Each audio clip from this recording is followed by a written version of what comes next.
హల్లెలూయా, దేవునికి స్తోత్రం. సృష్టికర్త అయిన యేసుప్రభు వారు పరిశుద్ధ గ్రంథం నుండి ఈరోజు మన కొరకు ఇస్తున్న వాగ్దానం అపొస్తలుడైన పౌలు రోమీయులకు రాసిన పత్రిక 3వ అధ్యాయం 23-24 వచనాలు. అందరూ పాపము చేసి దేవుడు అనుగ్రహించు మహిమను పొందలేకపోవచ్చున్నారు. కాబట్టి నమ్మువారు ఆయన కృపచేతనే క్రీస్తు యేసునందలి విమోచనము ద్వారా ఉచితముగా నీతిమంతులని తీర్చబడుచున్నారు. సో ఈరోజు వాగ్దానం కనుక చూసుకున్నట్లయితే ఏంటి, యాక్చువల్గా మనం దేవుని మహిమను పొందకపోవడానికి కనుక రీజన్ కనుక చూసుకున్నట్లయితే 23వ వచనంలో అందరూ పాపం చేసి అని వ్రాయబడి ఉంది. అయితే మనం 24వ వచనం కనుక చూసుకున్నట్లయితే ఏంటంటే ఆయనను నమ్ము ప్రతి ఒక్కరు కూడా ఇక్కడేంటి ఉచితంగా ఆయన కృప ద్వారానే ఇక్కడేంటి నీతిమంతులుగా తీర్చబడుతున్నారు. సో మనం ఇది గుర్తుంచుకోవాలన్నమాట. సో మనం యేసుప్రభు వారిని నమ్ముకున్న తర్వాత కూడా ఎన్నో ఏండ్ల తర్వాత కూడా ఇక్కడేంటి మనం అప్పుడప్పుడు పాపం కానీ తప్పు కానీ చేసిన మనము ఏమంటారు, మనల్ని మనం కించపరచుకోవడము, దూషించుకోవడము ఇలాంటివి ఏవి చేయకుండా ఇక్కడ ఏంటి ఆయన శక్తిని మనం పొందుకోవాలి. అండ్ వెంటనే ఈ వచనాన్ని మనం గుర్తు తెచ్చుకోవాలి. సో ఇక్కడ ఏంటంటే నేను ఉచితముగా ఆయన కృప ద్వారానే నేను నీతిమంతురాలనుగా తీర్చబడుచున్నాను. సో ఇక్కడ ఏంటి, ఇది మన పైన కాదు కానీ అది ఆయన పైన ఉందంటే ఆయన శక్తి పైన, ఆయన బలం పైన ఆధారపడి ఉంది. సో ఇక్కడ ఏంటి, మనం కనుక నీతిమంతులుగా తీర్చబడ్డాం కాబట్టి ఇక్కడేంటి ఖచ్చితంగా ఆయన మహిమను మనం పొందుకుంటాము. సో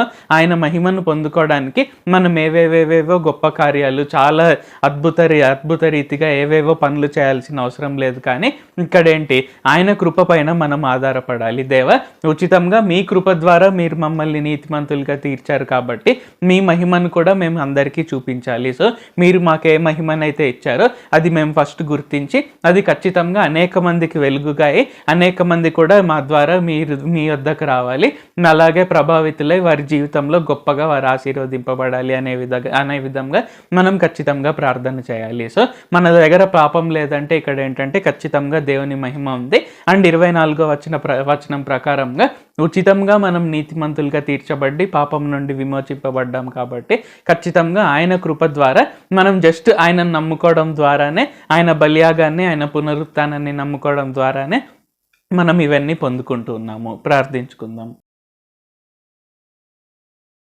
ప్రభువా, దేవా, సర్వాధికారి, మాకు ఇంకొకసారి ప్రార్థించుకునేందుకు అవకాశం ఇచ్చినందుకు వందనాలు తండ్రి. మీరు మా కొరకే చేసిన ప్రతి ఒక్క మేలుని బట్టి మీకు వందనాలు, స్తుతులు, స్తోత్రాలు తండ్రి. దేవా, ఈరోజు వాగ్దానంని బట్టి వందనాలు తండ్రి.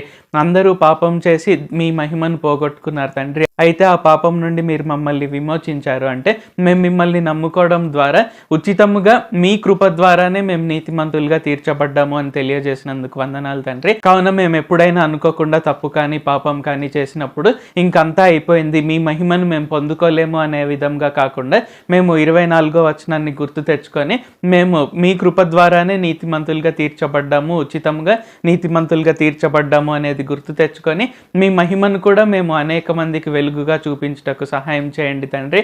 మేము మీ కొరకై మహిమకరంగా అందరి కళ్ళ ఎదుట గొప్ప సాక్షులుగా నిల్చుటకు సహాయం చేయండి. మీరు మా పైన ఉంచిన మీ మహిమ ద్వారా అనేక మంది వెలుగు పొందుకొని అనేక మంది మీ వద్దకు వచ్చి రక్షింపబడి గొప్పగా ఆశీర్వదింపబడి నిత్య జీవానికి అర్హులవుటకు సహాయం చేయండి.